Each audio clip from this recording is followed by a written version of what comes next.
चलिए next question पर आते हैं। Next question, which of the following statement is correct. तो यहां पर हमें कुछ स्टेटमेंट गिवन है, एसिडिक नेचर से रिलेटेड ही है। चलिए देखें, सॉरी बेसिक नेचर से रिलेटेड यहां पर हम देख सकते हैं। फर्स्ट में देखें, फर्स्ट में नाइट्रोजन के पास लोन पेयर है, ये लोन पेयर है लोकेलाइज्ड। सेकंड में अगर हम देखें, इसमें भी लोन पेयर लोकेलाइज्ड है, ठीक है ना, सॉरी डीलोकलाइज्ड। दोनों लोन पेयर डीलोकलाइज्ड हैं, दोनों के दोनों लोन पेयर रेजोनेंस में पार्टिसिपेट कर रहे हैं। तो यहां पर हम कह सकते हैं ये डीलोकलाइज्ड है, डीलोकलाइज्ड। अब अगर हम इसमें कॉन्सेप्ट देखें, इसमें हम कॉन्सेप्ट क्या क्या यूज कर सकते हैं। जब भी आपको बेंजीन रिंग दे रखी हो और बेंजीन रिंग के अंदर ऑर्थो पोजीशन पर ग्रुप दे रखे हो और बल्कि ग्रुप हो, तो यहां दो कॉन्सेप्ट हम यूज कर सकते हैं। First concept, basic nature directly proportional to localization of lone pair, कि लोन पेयर जितना लोकलाइज्ड होगा बेसिक नेचर उतनी ही ज्यादा होगी। इसका मतलब डीलोकलाइज्ड होगा तो बेसिक नेचर कम हो जाएगी। इसके अलावा हम कह सकते हैं एक कॉन्सेप्ट और यूज करेंगे और वो होगा SIR, steric inhibition of resonance, जो कि यहां पर ऑर्थो पोजीशन वाले ग्रुप की वजह से।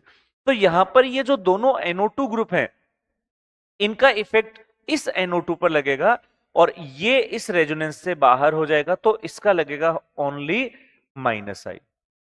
मेटा पोजीशन पर NO2 है, उनका तो -I ही लगेगा। ये जो पैरा वाला था, इसका भी -I ही लगेगा।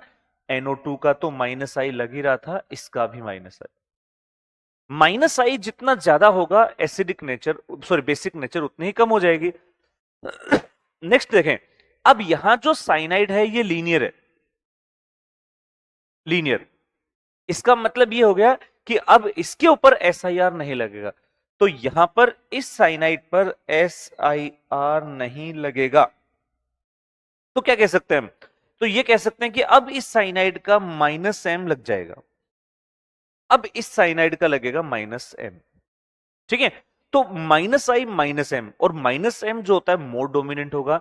इसका मतलब जो सेकंड वाला जो है, सेकंड जो है 4 cyano 3,5 dinitro aniline is less basic than first one.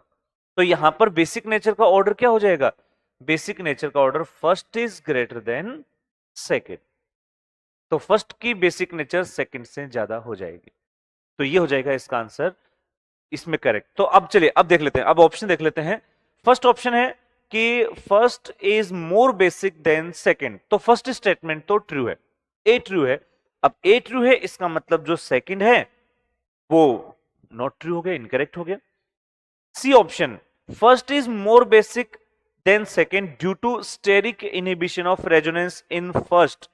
Steric बिल्कुल सही है, यहां पर SIR इफेक्ट लग गया, यहां पर लग रहा है SIR इफेक्ट, इसमें नहीं लग रहा, ये भी सही है।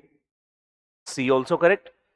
D option, there is no steric inhibition of resonance in second, second में स्टेरिक इनहिबिशन ऑफ रेजोनेंस नहीं है, ये भी ट्रू है।